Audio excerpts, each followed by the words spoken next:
Okay, so tonight I'm really excited because we're going to be talking about restoration and transformation. And so these are kind of topics that involve the maturity levels, but these are topics in the book after all the maturity stages are talked about, and they kind of involve a smattering of all of the stages. So realize that if you're not quite sure what we're talking about in maturity stages, that's what the rest of the book was about. So hopefully you can bear with us. It's really good stuff. Yeah. So it's the first topic, the first chapter in the book about this is, it kind of asks this question or mentions this: you may be an infant if. And then there's kind of a checklist of things. And so, this is something that maybe you can think a little bit about in your life if any of these things are still true in your life. Now, this doesn't mean that you are a biological infant automatically. Obviously, all of us are older than that. And it doesn't mean that you predominantly act as an infant. It just might mean that there are some things about the infant stages that you didn't quite fully embrace yet. And what that does, when we don't fully embrace those, that transformation actually it actually kind of halts our transformation. I'll just say that, if we don't fully grow in those areas. And so one of the things that's interesting is that when we get triggered, relationally triggered, we often default back to our maturity level in that one area. So if it happens to be in an infant level, then you'll find when you're triggered, you probably are going to act more like an infant, even though you're in an adult body. You're probably not going to be able to communicate your heart very well. You're probably going to make a lot of, noise, kind of like crying. A baby might cry, but you might lash out. You might even get violent. Yes? You're saying revert back to whatever level you're in. So first we're going to start with infant. So these are just things to keep in mind, and these might be indicators that you have some things to grow in. So the first one on here is everything is about this person. Everything's about you. At your pace, when you want it, how you want it, all those things. Life is about you. That's how it is for an infant, and adults. There are adults that act like that. If others have a problem with you, it gets turned around to be a problem with them. That's, correct. And actually, narcissists operate as infants predominantly, and they're constantly triggered. Like a true narcissist, somebody with narcissistic personality disorder is basically triggered all the time and in enemy mode all the time and is acting as an infant. Because one of the defining characteristics of an infant is that the infant only really cares about him or herself, just like a narcissist does. Now, we can be triggered into that even if we don't operate in that most of the time. And so sometimes we act like we're an infant. We go into enemy mode and we think it's all about us. So these are things to keep in mind. When you go to this person for comfort, you end up comforting that person instead. Maybe you grunt, instead of asking for things. People have to read your mind to know what you want. You can't say what you feel. If you're upset, nobody can reason with you. You can't or won't take care of yourself or your home. You don't know what you really need. And here's a big one. You consume food, drinks, toys, TV, sports, sex. You buy lots of stuff. You consume to feel good. predominantly. That's where your joy substitute comes from. It's not real joy, but it's a joy substitute. Very much so. Our economy is very built on this. And so obviously we have a lot of infants. And the beginning of this book talks about how the majority of men in the United States are at an infant level most of the time. So, and quite a few women are as well, especially when they get triggered. Communicating with you does not solve problems. Oftentimes it makes them worse. Whenever there's a problem, this is great. Whenever there's a problem, this person will let you know that you don't love them well enough. So if you ever act like somebody doesn't love you well enough, and they're the problem with that, that's a form of manipulation. And then you can't control your emotions or impulses. That oftentimes goes very handily with the consumer.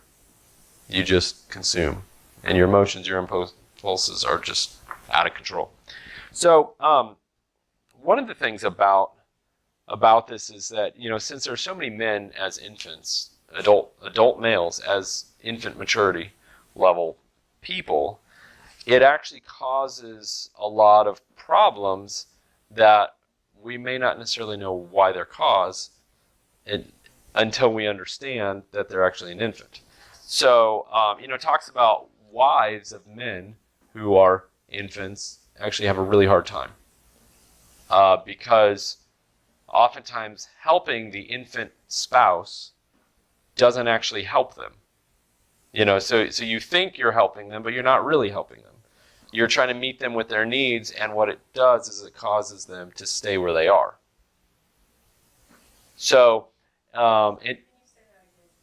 here, I'll explain it. So an infant adult is one who's really concerned about avoiding pain and concerned about having his or her needs met all the time. So oftentimes when you're married to that person, your life is better when you meet that person there. When you meet your spouse, do whatever they want. Exactly. Whatever they want. And what that does is it has them stay there. It enables them. Yeah. Yes. And we'll get to that. We'll get to that. But one of the difficulties is that it is not an easy road. This is not an easy path. If you are married to somebody with infant level maturity, oftentimes, first of all, they don't know that they have that maturity. Most of the time they don't. And most of the time they're so full of pain avoidance that if you do anything differently, it's going to trigger them. And they're going to make your life miserable. It talks in here about a lot of people, when you do something, what ends up happening is that they basically make everybody's life miserable around them if they don't get what they want. Like a baby crying. Exactly. And so what people around them do is they try to give them what they want because their life is either better or you can say it's not necessarily good, but it's that they're either getting what they want or they're avoiding what they don't want by giving the person, the infant person, what they want. So, an example of that would be, a husband maybe is not really communicating his needs because he's an infant. He just kind of, grunts, points at things. It's like, oh, here's some more food, or like the wife will get him a drink, wait on him hand and foot kind of thing. If people are too loud while he's watching his TV, then people, he'll get upset, and people, feel like, oh, we need to be quiet, we need to go out of the room, just things like that where they're very accommodating of this person. And when the wife realizes that she's doing that and decides she's not going to accommodate him anymore, oftentimes other people in the family jump in and start accommodating him because all of their lives get miserable too. So children will start doing that. I mean, it could be, chances are his mother probably did this, throughout his whole life, and that's why he ended up that way. And I mean, it could be a woman as well. The parents oftentimes the parents facilitated it in the childhood. And so one of the things that Jim Wilder mentions is that if you see somebody who is an infant level, you usually don't have to look very far in their life to find the enabler, to find the person who is enabling that habit, of remaining an infant. And so to really get down to this, it comes down to attachment issues. Because if you remember when we talked about infants are supposed to learn to attach to people and God in a joy-filled relationship. And adults who don't have that oftentimes have these kind of characteristics, the infant level characteristics, because they don't know how to properly attach for joy. They usually also don't know how to return to joy from negative emotions. At least one of them. But if they're like an infant most of the time, then they probably can't return to joy from very many of them at all. And oftentimes one negative emotion will cycle them into another. They might be angry and shame, and it goes over and over. Yes? Yeah, go ahead. So if you're describing a narcissist. Correct. So there are people that have infant learning goals. And but they're not going to be narcissists. They're not a narcissist all the time, correct. So you're describing someone that is all the time. Well, sort of. What about the person that's sometimes? Okay, well, so a lot of people are sometimes, because a lot of people still have those holes. And obviously when you get triggered, you might act like an infant. So one of the first things that I'll talk about is addicts, because he talks about addicts in this book. So I'm leading into why we have addictions. So yes, I am describing what a narcissist is, but there are plenty of people. Correct. Right. So we're not going to go in. No, and actually, correct, and that's one of the reasons it's very difficult to actually help somebody who is an infant all the time. They're a narcissist. Just warning us, he has a whole section saying, "Do not do this at home." Oh. Correct. Yes. Yeah, and I was going to get into that. Don't do this at home. People are probably going to get hurt. It's going to be terrible. The only thing that you can do, that Jim says, in home, is give them the big picture. Help them to see that people are supposed to be infants, and then children, and then adults, and then parents, and then elders. And to help them to see that big picture so that maybe they can go, oh, I'm still an infant. That's pretty much the only thing you can do at home. There was also a point in there somewhere that something that you can do to keep time in a bullying and you're, out of a fear bond to this person is to work on your own maturity level. Because you don't want to be triggered by the infant. Parents are triggered by infants, right? They know how to take care of them and bring them into maturity. Their siblings are very triggered. So children are triggered by infants. So if you're dealing with an adult infant, then work on your own maturity level so that they do not trigger you. Right, so to repeat what Rebecca was saying is that one thing we can do is we can work on our own maturity level so that we're not getting triggered constantly from the people who are acting as infants. Because they'll act like that, they'll trigger us, and then we'll trigger them more, and it doesn't actually help them, because the way you help an infant is to be full of joy.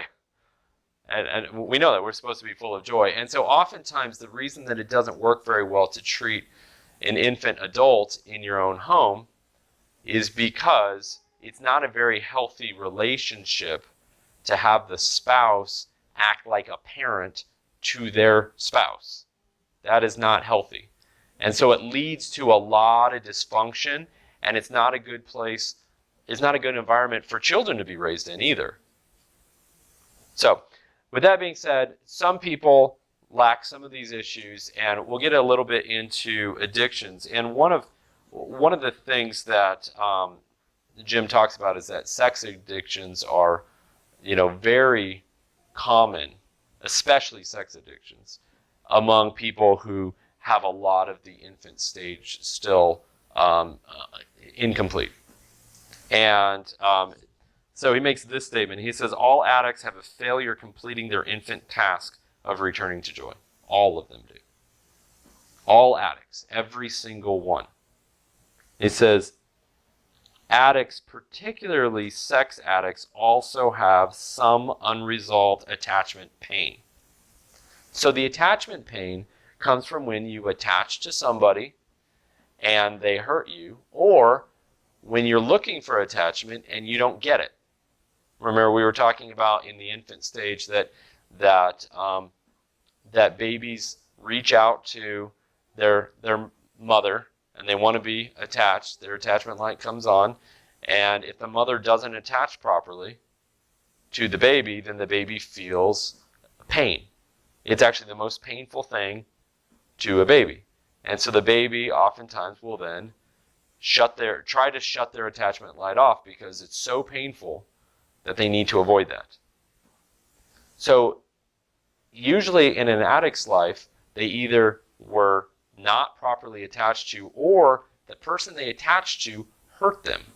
So for instance, when you have a child who's, molested, raped, physically abused in other ways, verbally abused, things like that, it can really cause a lot of pain because the person they're attached to is now the source of their pain. And that leads often to addictions because they have this pain. And so I don't know if anybody remember the part of the brain that tells them, if I don't get this, I'm going to die? The nucleus accumbens? Okay. So one of the things is that all of us, when our attachment light is on, is that our nucleus accumbens says we need to be attached, or else I'm going to die. We need to have a loving attachment. We need this. And we were created for this. All of us have this. We were created for healthy, joy-filled, loving attachments. And when we don't have those, we feel like we're going to die. So what do addicts typically do?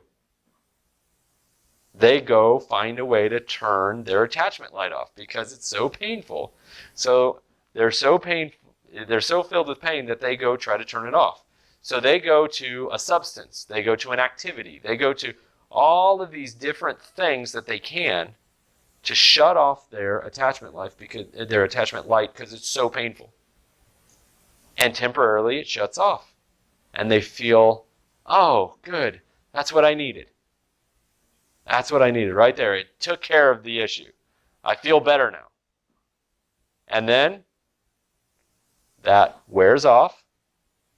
All of a sudden, attachment light comes back on. And they're like, oh no, I'm going to die again. I need something. And so they train their brain to believe that what they actually need is this addiction. Whatever it is they're addicted to. That's how the addiction forms.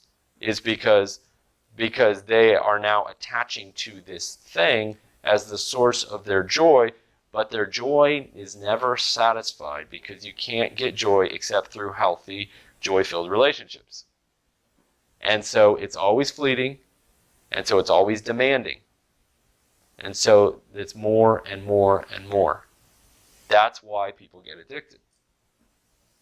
They don't know how to return to joy. So the interesting thing is this, is that addicts are not going to be people who have grown all the way through the infant stage, all the way through the child stage, and have become true, complete, healthy, whole adults, parents, or elders.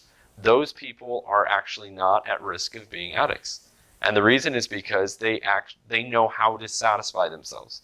They know where to turn. They know what satisfies. They know how to return to joy. And so they are not at risk. The people who are addicts are all going to be people at either infant or child level, maturity level still.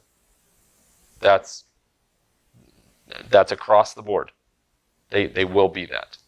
So I thought that was really interesting because Jim talks about how there are a lot of like addiction support groups, and the addiction support groups are good because they help people to be accountable. But one of the biggest problems with them is that they often don't help them to mature past their infant or child stages, and so they never grow out of their addictions. They just learn to avoid their addictions. They learn to cope with them, and that's why you'll hear people like in AA say things like, "I'm an alcoholic," and they take that in as their identity. People with drug addictions, when they're going through their programs, they'll say, "I'm an addict, and I've been, sober for a certain, or I've been clean for a certain number of days or years or whatever," but in their minds, they're still an addict. And the reason is because they haven't yet grown to at least adult maturity level. And so to have a truly effective group, you need to have people there who are going to help them to grow into at least an adult level. Anyway, I just thought that was really interesting to note in that. So anyway, this goes into the do not fix at home category, and especially the sex addicts. Do not try to fix at home. This is bad news if you try to fix at home, because usually somebody's going to get really hurt. And, Jim mentions all kinds of stories of, people who,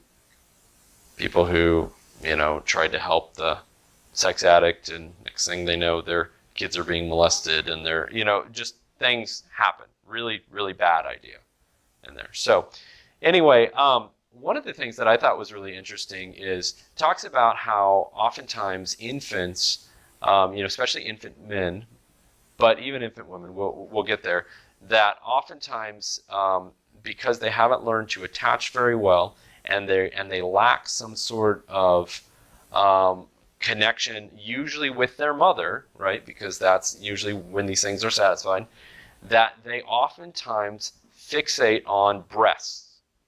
I thought that was really interesting. So, in our society, we probably noticed there are a lot of men who are really fixated on breasts. And so Jim Wilder talks about the fact that oftentimes that's caused because they have this perception that breasts are very life-giving, which they are, but they have a distorted view because they didn't properly receive the loving attachment that is involved with breast connection. Now, that doesn't mean that people who are bottle fed automatically have this. You can be bottle fed and you can have loving connections, and that's fine. But the point is, being provided for physically and also in a joy-filled relationship, that creates a secure attachment where people are satisfied. And if you don't have that as an infant, if you don't grow in that, then oftentimes as an adult, you end up developing a fascination for breasts. And men oftentimes, you can tell that they have that because their mindset is, as many breasts as I can see, touch, etc. They don't really care whose. They just feel like they are life-giving and they want them, and they feel like they are being dominated by these powerful creatures called women, and they don't understand them, and they don't understand this power trip that these women have in denying them this life-giving thing. It's because they had issues with their mother. Yeah, did you have something, Steve? Okay. And so then I'm just going to switch it over to women. So women who usually didn't have that connection with their mother, Jim Wilder talks about that oftentimes they don't necessarily desire breasts because they have their own. Usually instead what they do is they make their identity a lot about breasts, or body image. Yes, very much about body image. So it's about showing themselves and hiding themselves. And wearing very revealing clothing and then covering themselves. And it's kind of like a cat and mouse game with men and all these things where they're very body conscious. And it's oftentimes because they know inherently that there's something that they lacked. They're just not sure what it is, and so they have a fascination with that. Okay, Steve? Would you clarify the definition of do not try this at home? Oh, yeah. The do not try this at home is do not try to mature, and especially somebody who is not just when they're triggered, but when they predominantly are themselves, they are predominantly in the infant stage. Do not try to mature them at home by yourself. Now, some people, you're going to run into those situations where you're going to just have to do the best you can. But especially when you get into people who also have behavior like addictions. You know, when you have addictive, either sex addictions or chemical addictions or things like that, the addictive behavior, that makes it really, really dangerous to try to mature and help the infant adults to grow into a child and then an adult stage. I don't know if that explained that to you. You make it sound like it's a family taking in a person. Not necessarily. You're married to that person. Correct. And sometimes, You can't help them, you can't live with them.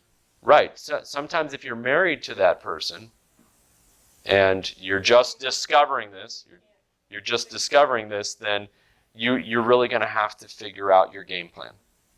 You're going to have to figure out how to get them help, but how to also protect, and also how to protect. Well, I'm not saying that there's one solution. Wilder, his thing is the small group, which I think is really They're right. There's small groups, and obviously there's a lot of community that needs to come around anybody in this situation to truly help someone.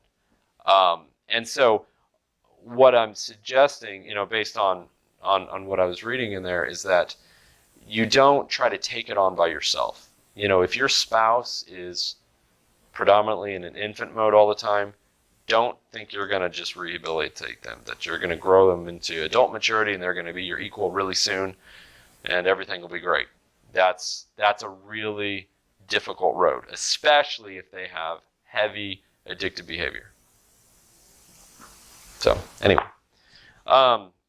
so one of my favorite sections is actually the next chapter. That we'd move into that one, and Rebecca's going to go ahead and write some more stuff on here. This is chapter 18, and it talks about two main categories of people that I really like to talk about. One is the man who was never a boy, and the other one is the man who is always a boy.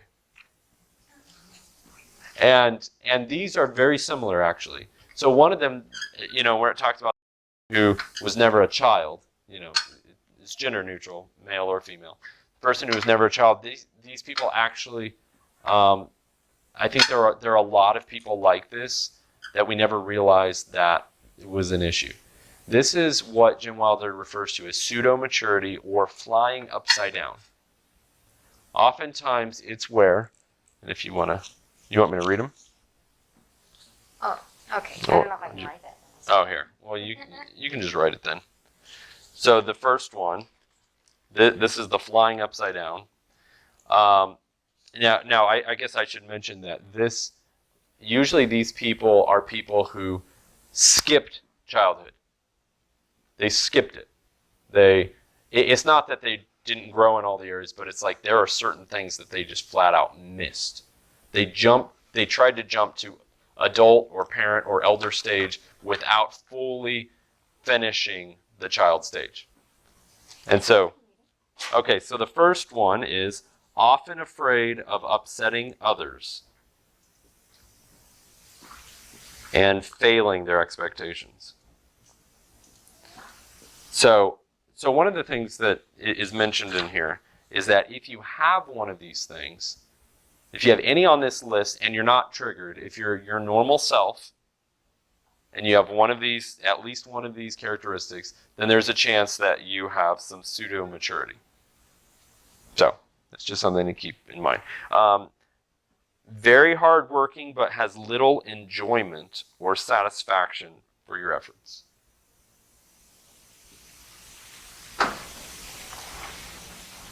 You got that? Mm-hmm. Okay. Another one is, and I'll repeat this for you. Oh, you ready? Nice.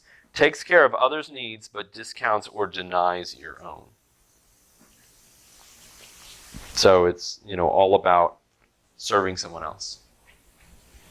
The next one is, can't think in terms of personal satisfaction because you are too focused on others. So, we're told that Jesus, for the joy set before him, he endured the cross. For the majority, actually, for every single one of us, to do what Jesus did, it would not be from a place of joy, right? Jesus could do it from a place of joy. So everything that Jesus did, he did from a place of joy. So we were created to serve out of a place of joy. And so when it talks about you can't think of in terms of personal satisfaction because you're focused on others, you're not necessarily doing it from your own joy. The next one, in your view of reality, there's no place for your feelings. So no place for your feelings. And then the next one is, no mistakes are allowed for you. Cannot make a mistake. No grace. No grace for mistakes. The next one is, does not learn from experience except to try harder to avoid mistakes. Try harder to not make mistakes. That's not very helpful. And then perpetually gives and looks out for others. Always give. And looking out for others, always. And then the last one is feels guilty receiving. So, rhetorical question. Can you identify with any of these? Actually, that's very common. I would venture to say, I would venture to say that in our society, women are probably more prone to this because there are a lot of expectations placed on women to grow up fast, very quickly, especially if they're in a family where it is common for them to need to take care of their younger siblings, where they're really, you have to grow up fast so you can help parent. You don't get to be a child. And so these people actually are classified as the classic enablers. These are super enabling people because they actually are motivated by guilt. Enabler, somebody who enables immaturity, somebody who enables people to stay where they are in their maturity instead of letting them grow into their own maturity process. And so oftentimes, the infant adult that we were talking about before has an enabler. Usually it's someone like this, with this kind of maturity, pseudo-maturity. They're flying upside down because they are acting in a capacity or in a role that they don't yet have capacity for.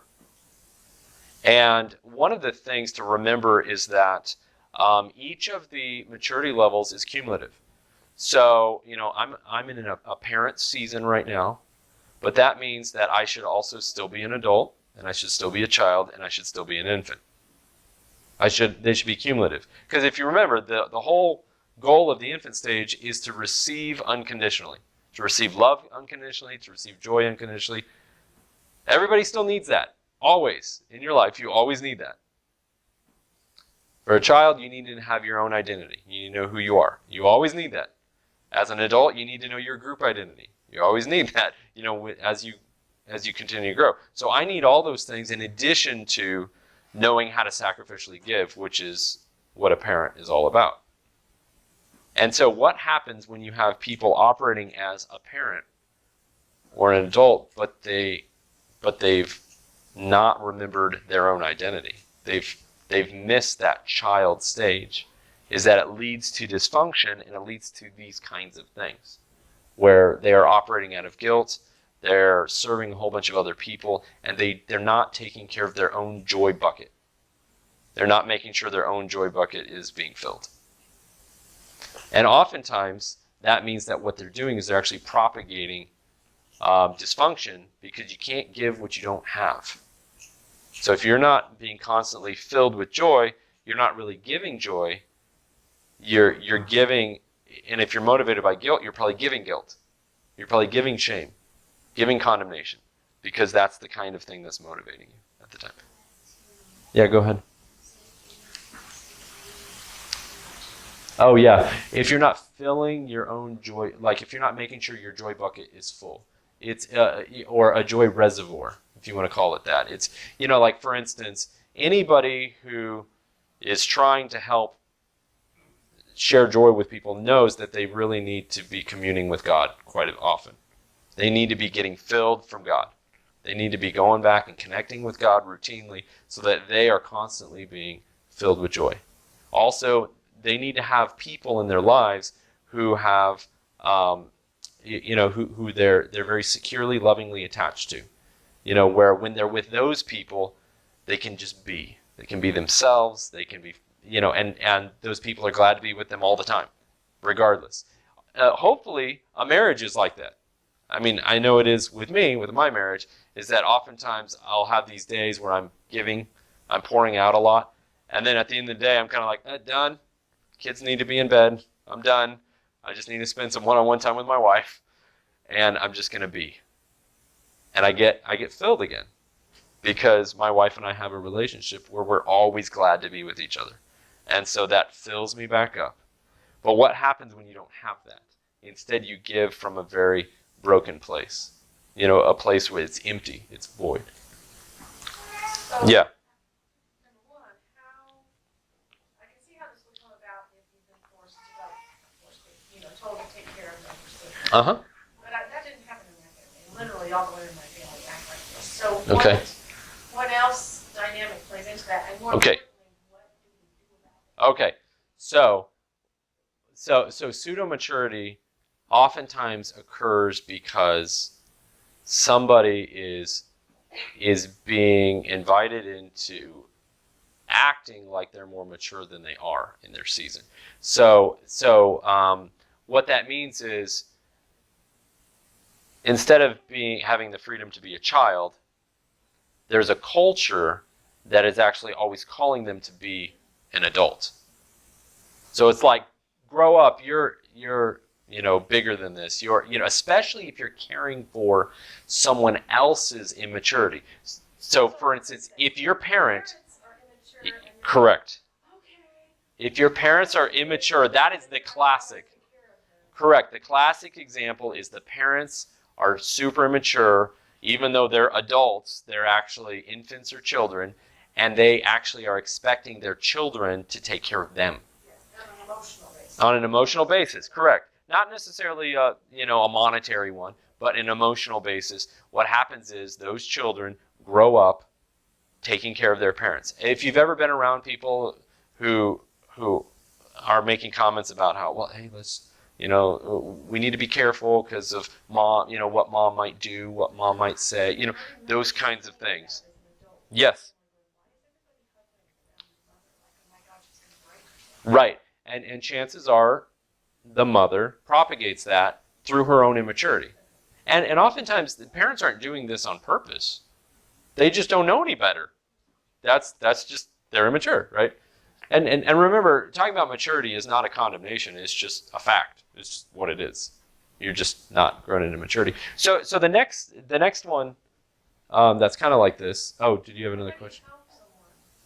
Okay. Okay, so it's gonna cover working through child level maturity, but there's another. Yeah. So I'm going to talk about the other one, and then we'll talk about growing in that. Okay, so the next one is the person who, or the adult who is always a child. They're always a child. And remember, this is not people who are triggered and act like a child. These are people who act like a child when they're their normal self. Okay? Did you have a question about this? Okay, what's that? So this is me. Okay. But not for the reason that you're saying. Okay, well, and that might be true. I mean, I'm not doing a catch-all of why this is. Okay, so here's my question. Uh-huh. I'm a missionary kid. Like 100 years back in Mexico. Got it. Does that make sense? Yeah. One of You're a missionary kid. Shouldn't you be automatically more mature and able to help people than the other people that you're Yeah, around? like, no pressure from my parents, but like, but it comes with the idea, comes with the stigma of being a missionary kid that you should be more mature than those that you're serving. You like school teachers would tell me, okay, your parents' rule is that you need to be home right after school, so you need to get home. The other kids can stay with you rest of the home. Teachers would say, well, you should be ashamed of yourself. You're like, right, exactly. It's a cult. It may not be your parents doing it. It may not be anybody in your family, but society itself is doing it to you. Yeah, go ahead. Society itself is actually propagating, or actually robbing your childhood is really what it is. It's stealing your childhood from you because you can't just be and discover who you are.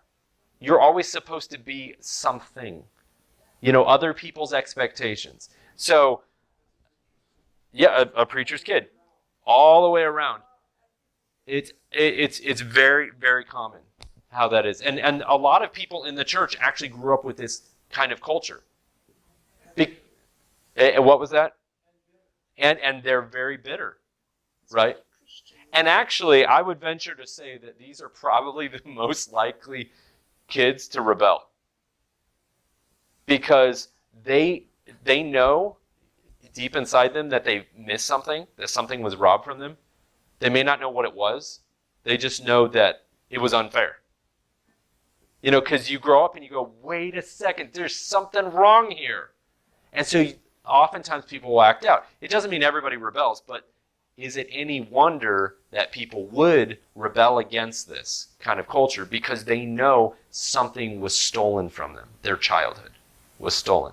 And oftentimes what you'll find is when people do rebel from this is that they'll start acting like children. So they're adults, and next thing you know, they're just doing a bunch of crazy things because they're trying to discover who they are.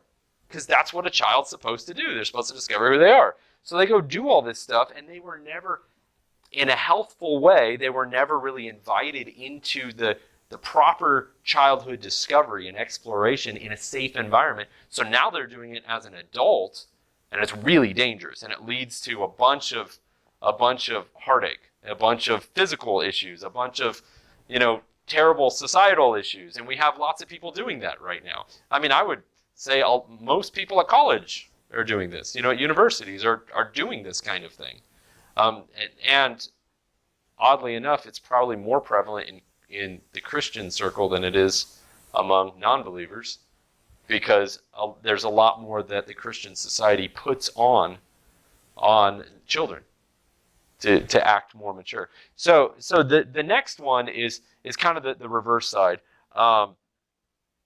If anybody's ever heard kind of like self-righteous versus unrighteous, I would kind of classify the upside down maturity is more like the self-righteous.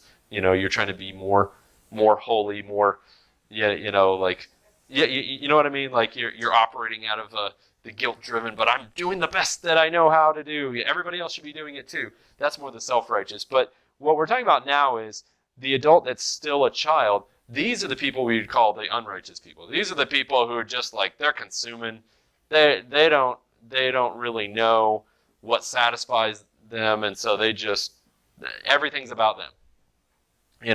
Because you know how a child is. A child is, everything's about them. They're supposed to learn their self-identity, so everything's about them. So in here, you may be flying low, or you may be still a child, even though you're an adult, if you have any of these things when you're your normal self, not your triggered self, but your normal self. You won't do hard things. You expect everyone to take your side. Consumed with your personal needs, but you do not find satisfaction. You do not trust or relate to others if your feelings are upset. You do not learn anything from your experience except to distrust more people. No mistakes are allowed for other people. You consume what you want and when you want it. And that's a big one, when you want it. Because adults learn that they can, delayed gratification is a big thing for an adult. Children, this kind of adult that's still stuck in this, they don't know delayed gratification. Untamed passions. And this goes back to the untrained nucleus accumbens where you think that you're going to die unless you get your favorite food or unless you get what, you've kind of attached to these things and they're untamed passions in there. And then you only do what you feel like doing. And you only look out for yourself. If you have any of those things, then there are probably some child issues that you're really lacking in, especially if you operate in at least one of these all the time. Now, one of the things that Jim Wilder goes into in this chapter is satisfaction, and this is really the main thing missing on both sides of the equation, on both types of this maturity, on the upside down maturity, the pseudo mature, and on the low flying or the basically still a child maturity. It's the same thing, and the crucial thing is satisfaction. Are you satisfied? Do you know what satisfies? So one of the things that it talks about is healthy satisfaction. Really, it requires receiving and giving. So the first group we talked about, which is not this one, the first one we talked about, give but don't receive, almost predominantly. And this group of people receive but they don't give. So both of those are unhealthy. Now it's okay for somebody still growing in their childhood, but it's not okay for an adult. You're still stuck at a lower maturity level. So what we really need to learn is receptive entitlement. That's the term that's mentioned here. Receptive entitlement, where you can receive, but you also feel entitled to have your needs met. So a child actually believes that they are entitled to have their needs met. That actually comes from God. Children of God are supposed to learn that we're entitled to have our needs met. That's not a bad thing. That kind of entitlement is not a bad thing. That's a good perspective. But we're also supposed to learn how to give. We are not the only ones on the face of the planet. So we need to learn to give. The people who are pseudo-mature, their entitlement is really messed up.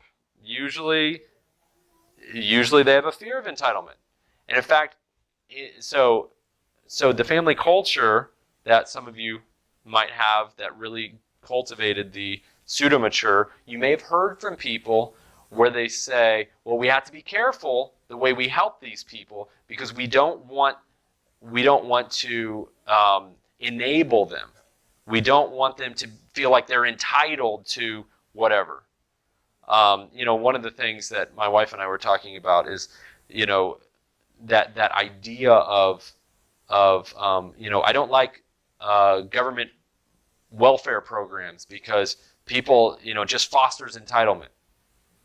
And there are a whole group of, people out there who are so anti-entitlement that they will shut down all of these things. Now, I'm not promoting or saying that government programs are good or bad. That's not the point. Is that there are stands that people take on these things, because they're so they have their fear of entitlement. Like they do not want to entitle people or themselves. What was the other one under that? The fear of entitlement was Well, there's the all-consuming entitlement, and then there's the fear of entitlement, and then there's the Christian objections to entitlement. So yeah, so the Christian objections to receptive entitlement.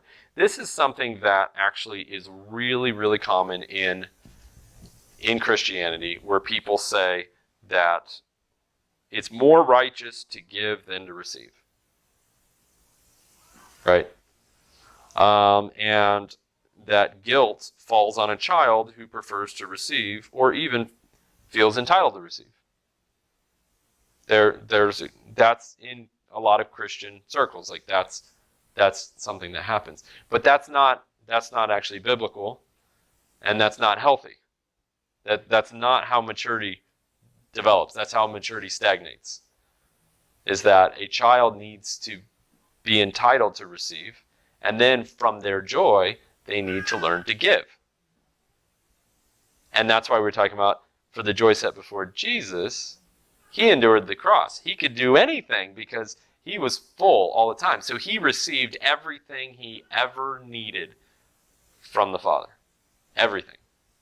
And that's a promise that we have as well. We receive everything. We are entitled to receive everything. But from that, we then get to flow. We receive, we flow. And that's maturity. If you receive and you never flow, you're stuck as a child. If you try to give what you don't have, you're a pseudo-mature person that is like a dry well. You can't do it. So really, and then you get into the the no entitlement, the flying upside down. That's, so this is really, the problem with people who become adults without completing their infant tasks is they can only give if they're compelled to do so through shame or guilt or fear. That's the only reason they can give. Because they haven't learned to receive yet. Because remember, the infant stage, although they receive unconditionally, they haven't learned what satisfies. And infants are still learning how to truly receive. And so if you haven't completed that stage of really being able to receive, then you're going to have big problems trying to give. And so other people are probably going to try to compel you to give. Share your toys or share your whatever, share something with these people. And it's going to feel so bad that the only way to motivate them is through fear or guilt or shame or something like that. And I imagine that all of us have probably been in situations where we weren't ready to serve or give in a way that someone's asking us to, and so we are guilted into it, right? And that's not healthy. So really, to complete the tasks, the number one thing we have to learn is satisfaction. And so Jim Wilder really suggests that we take it slowly, step by step. You don't try to be satisfied by the really, really big things. You try to be by the small things. And he lists three main categories. One of them is food. Food satisfies, right? I bet everybody in here has been satisfied at least a little bit by food, right? You have satisfaction. You're like, oh, that was good.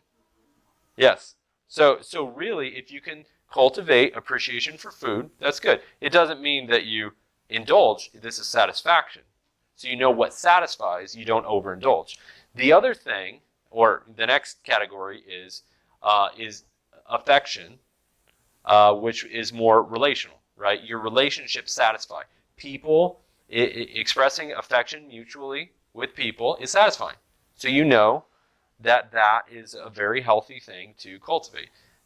Maybe affirming people and having them reciprocate. We've done some joy building exercises in here. That's very satisfying, and that can build your satisfaction. And then the third one is your efforts. And your efforts, you would say, the things you do. Now, on this list is not achievements. It's not what you've done. It's what you do. There's a big difference. Because we oftentimes are trying to, as humans, we're trying to, value ourselves, trying to find a lot of value in what we've done and all these achievements we've accomplished. But there's something about doing the active doing where you're in the present and you're engaged relationally with God, that's really satisfying. I'm doing right now. It doesn't mean that you can't have satisfaction for a job well done. But what I'm saying is that be careful that you don't praise the thing instead of the relationship that you had. said efforts and with God, so I was looking at, okay, I'm scrubbing really hard on this floor. Uh-huh. That's my effort and it feels good. Yeah, correct. Me working so hard. Yeah. But then you said in relationship. No, that is with God. Okay. No. What I'm suggesting is that your efforts don't necessarily involve another person. It's just you and God. You alone with God, doing your thing, and it's satisfying, right? Scrubbing the floor. That's a great idea. That's a great thing. Great example. You're satisfied because you got that floor scrubbed.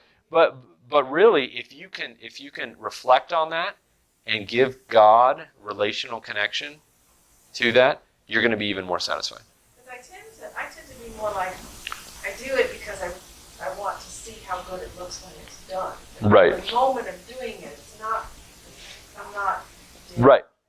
Well, and that's something that we learn. That's something we grow into, because one of the things that we learn as we spend more and more time really with God is that we learn that the journey is actually more important than the destination.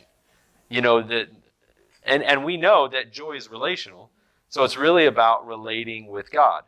So doing it now, that doesn't mean you can't be satisfied because of your journey, because of what you did.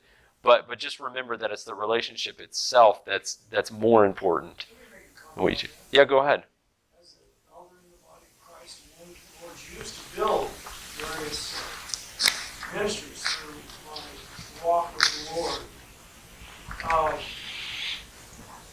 I made a statement to Steve Sanks the other day that really kind of summed that up. That to have a ministry like what we have here is really just an excuse to get to know you. Yeah. Sink in. It's not the ministry that's the big thing. Mm-hmm. But now I have an excuse to know you and develop a relationship with you. And we come together with a common vision. It's not about the common vision. Yes, that's important. Without a vision, the people perish. And a community needs a vision. Why? Because they're all going in the same direction. Well, what's the beauty behind that? They get to know one another and share life together. That's the real beauty. Mm-hmm. Building together is getting to know one another and having a relationship, not accomplishing Right. whatever. Yeah. Yeah. Thank you, Steve. I really like working with people. Right. I like to sit around and visit, but I even more like to work with people on a common. See, that's good. You're figuring out what satisfies. Good. Yeah. Well, and what's interesting is that what satisfies you is different than what satisfies others, because we're each unique. Like for me, I would rather sit around and talk than I would do stuff with people, because that's who I am. But it's satisfying to you to do something. Which, for me, my uniqueness is it really frustrates me that you're that way. Oh, well, I appreciate that, Steve, but I don't think that really satisfies you. Yeah. I don't know if it's there, but let's finish satisfaction. It has to be bringing every day. Yeah, okay.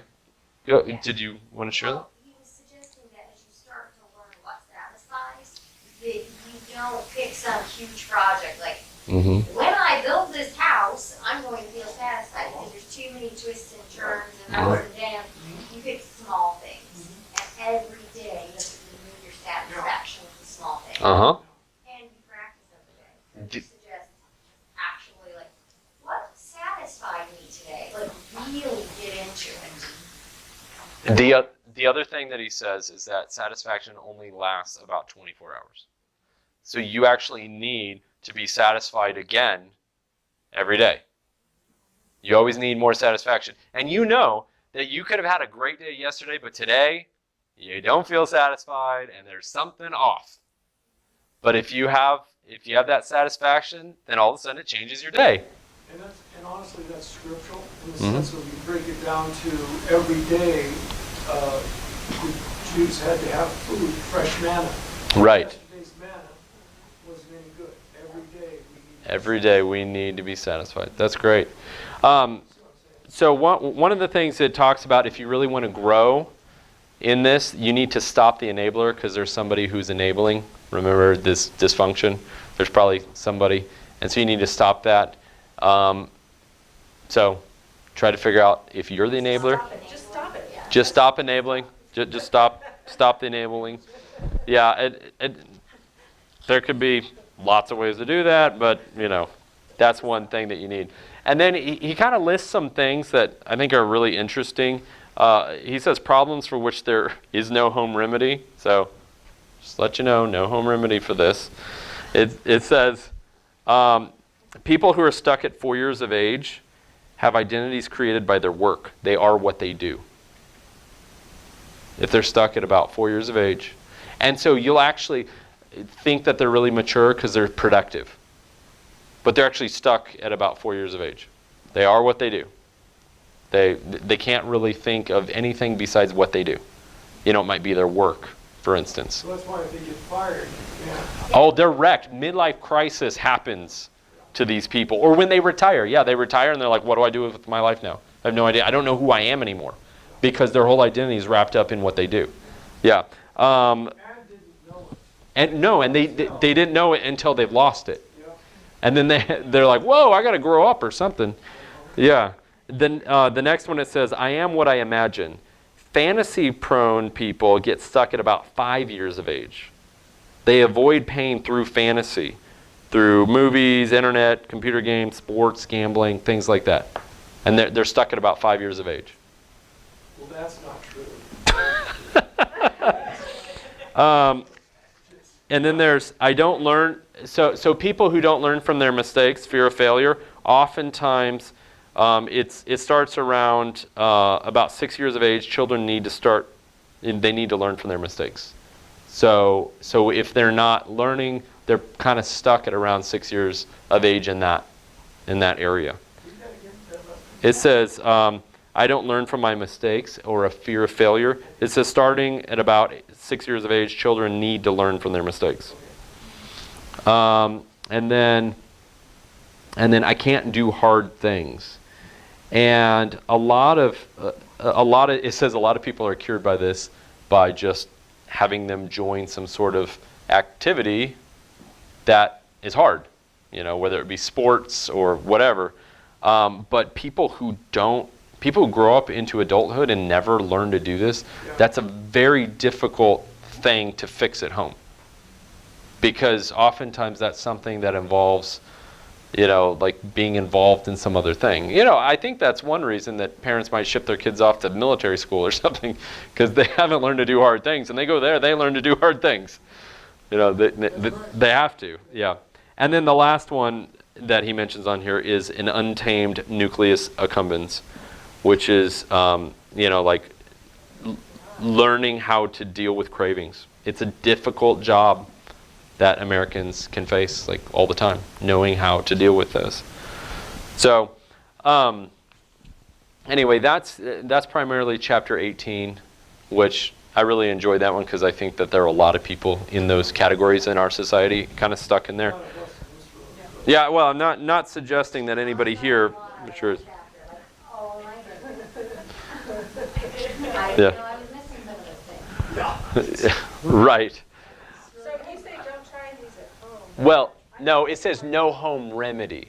So like you can try them, but it doesn't mean that you're automatically going to heal up from that. That might be something that you need to really go outside the home to try to get immersed in something else to help you. Healthy community, right.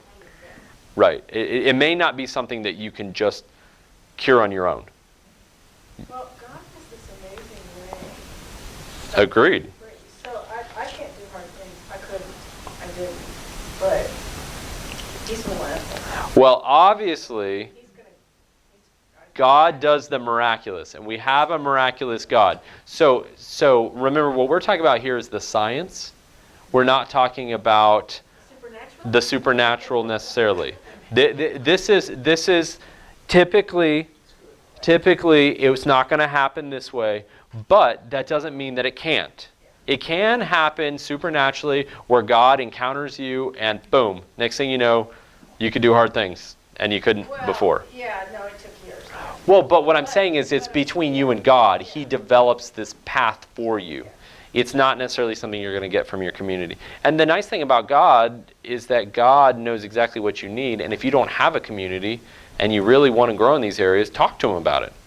He'll either plug you into a community or he'll just start giving you something to really work on, to grow in. Well, last week, Steve talked about, what God has been doing, I guess with other people than just me, as it's happened with me, where, it's like you feel like you're being attacked by the devil all the time, but it's like the devil is God, trying to, what do you call it, dig deep?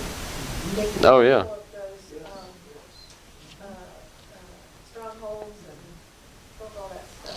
Psalm 66 is one of the things. Go ahead. So, anyway, I just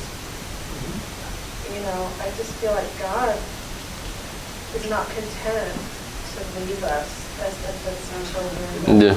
Yeah, I think it's almost like the scripture verse, he who began a good work is faithful to complete it. Yeah, God's kind of relentless about that. And it's funny because I was so non-relational for 2 weeks, and when you said that, it just turned everything around for me. Like, That's awesome. Well, God's in this, then okay. Yeah. He's doing this. God wants you to grow. So it's not, I'm just beating myself up for, shame because I'm in such a terrible place. No, it's like God is doing this, and I'm on a journey, and it's going. It was awesome. That is awesome. So getting.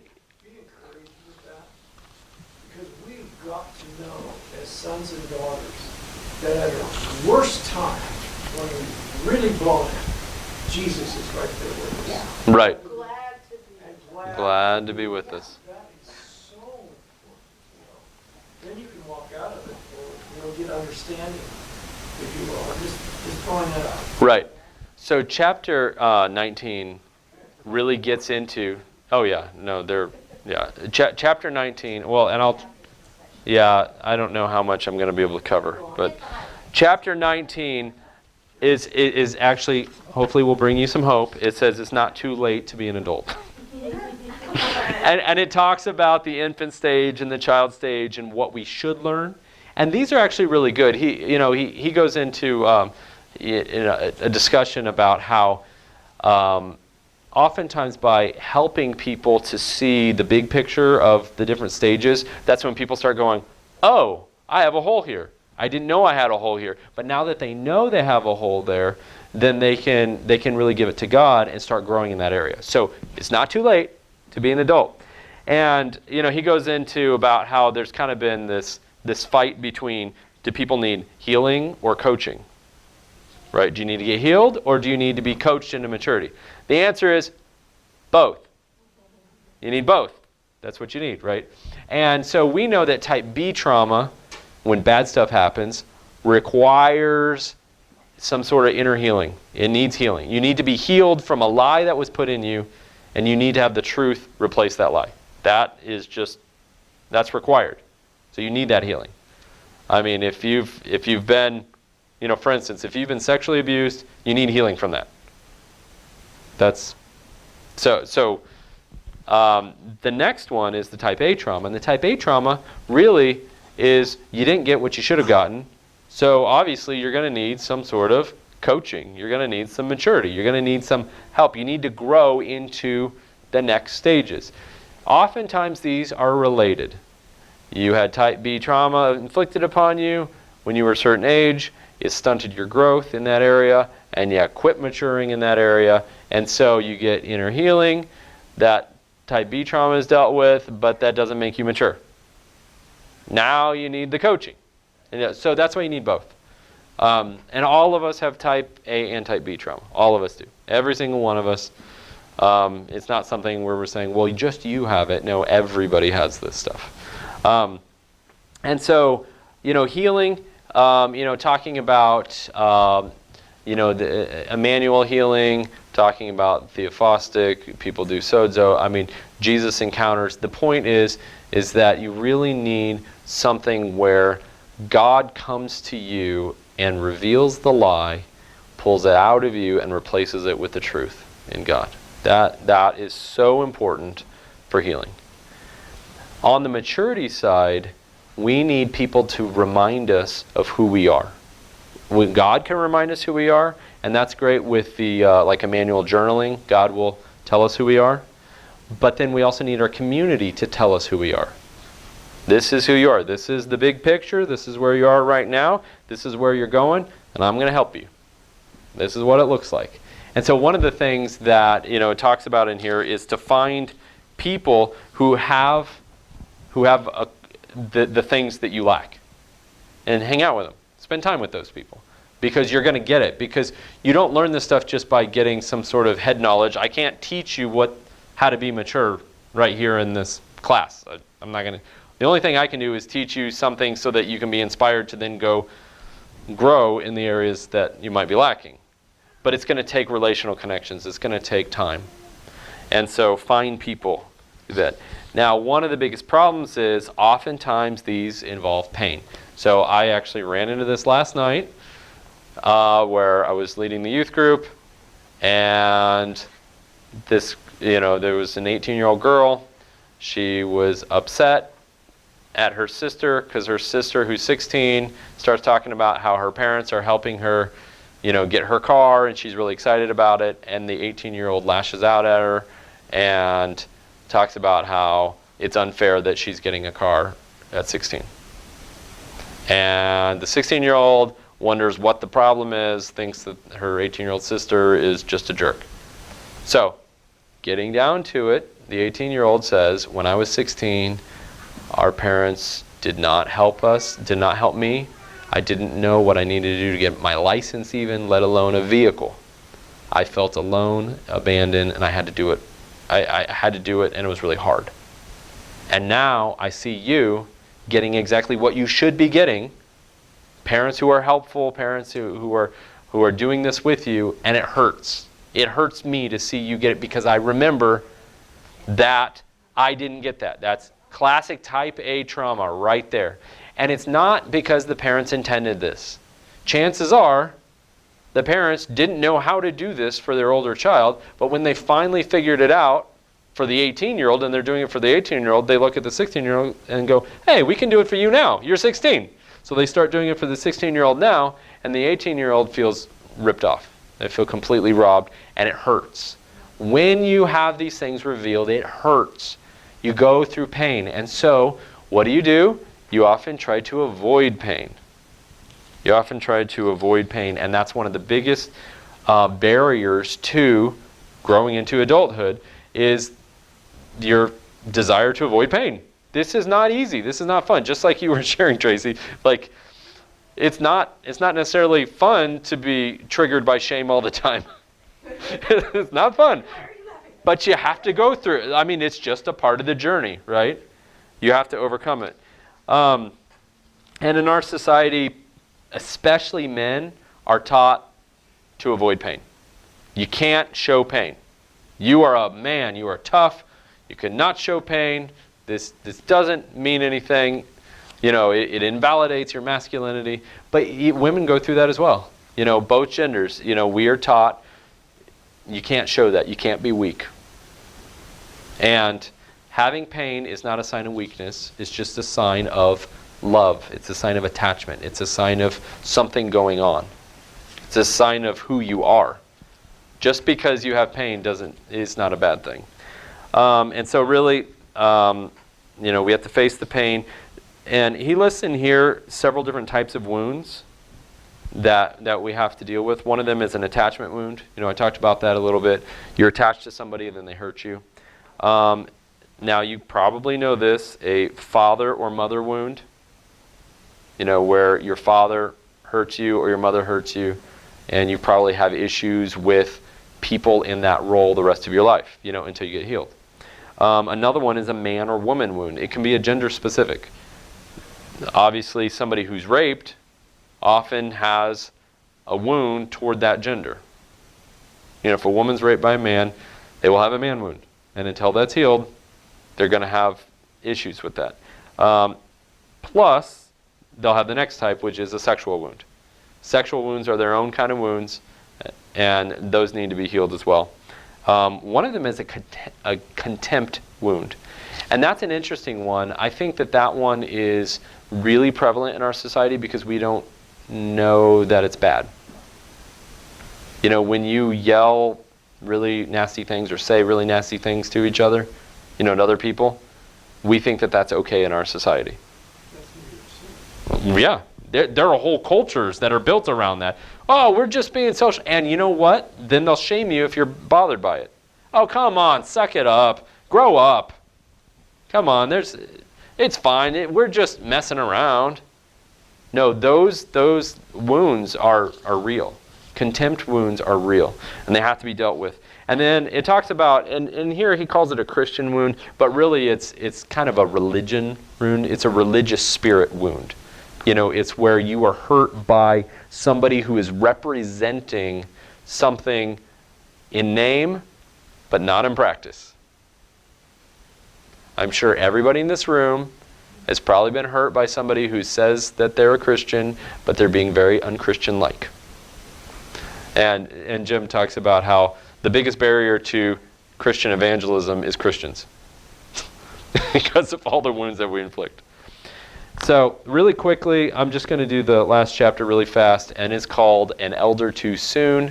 And it's not quite the last chapter, but it's the last super substantive chapter, and it's An Elder Too Soon, and these are very common.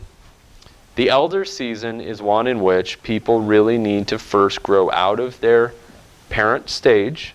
So if you have children, your youngest child should be at least 13. At least 13 to enter into the elder stage. Plus, you should also have elder level maturity. So you're not stuck in childhood or even adulthood. Or even parent. You're actually elder maturity level. And if you're not, there are issues. And so I will just mention some of these things that are potential problems. So, what happens when you are an elder too soon? One of the things, ready? The human cost of becoming an elder too soon. Damage to your children by neglect. So if your children are not yet old enough to deal with your being an elder, they're going to get neglected and they're going to be damaged. Damage to your marriage. Damage to your church and community. Damage to your family by introducing dangerous people into your home. You think you're going to help these people, you invite them into your home, and next thing you know, they're really hurting people. They're kind of sliming everybody with their immaturity, their attachment pains and wounds.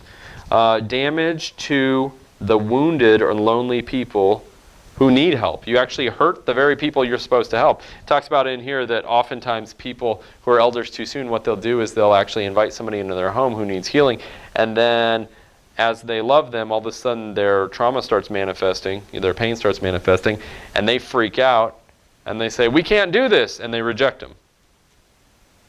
Well, what do you think that does to the wounded person they're trying to help? They're hurt even more.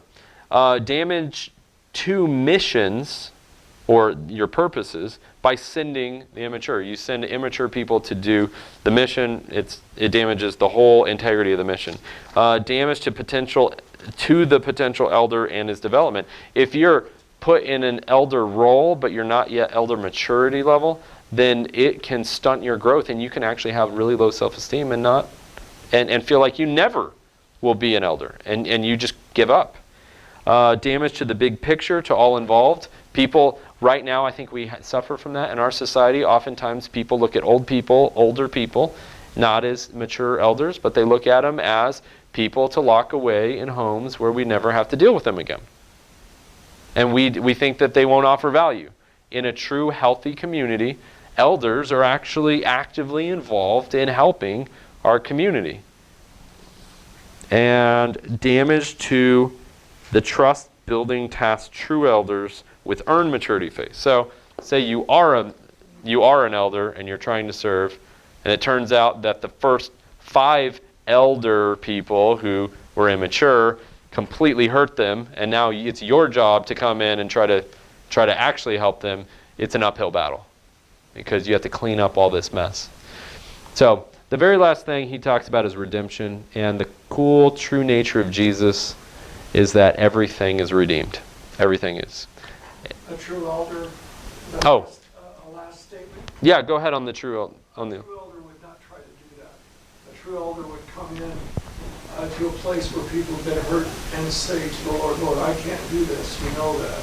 Correct. So he would walk in the rest of the Lord, and he would give that to the Lord, and he'd let the Lord work that out, and not evaluate himself by what's not happening. Correct. Correct. Rather than trying to do that. Right. No, and that's good. Thank you. So the very last thing that he ends with in this book is redemption, and he shares his own testimony of a really cool story, but it doesn't really matter that much. It's really about Jesus redeems all things. What? Can I finish? Yeah, go ahead. Okay. You can finish. Okay. There was just something I Oh, yeah, I forgot you wrote that. really enjoyed. Okay. He says our painful life experiences are not resolved until we know what they mean. So No, that's good. God wants to redeem everything. So he wants to bring the trauma to light, show you what it means, and then heal you from it. And so Jim Wilder says that when people come to him for counseling, what he usually has them do is write an autobiography.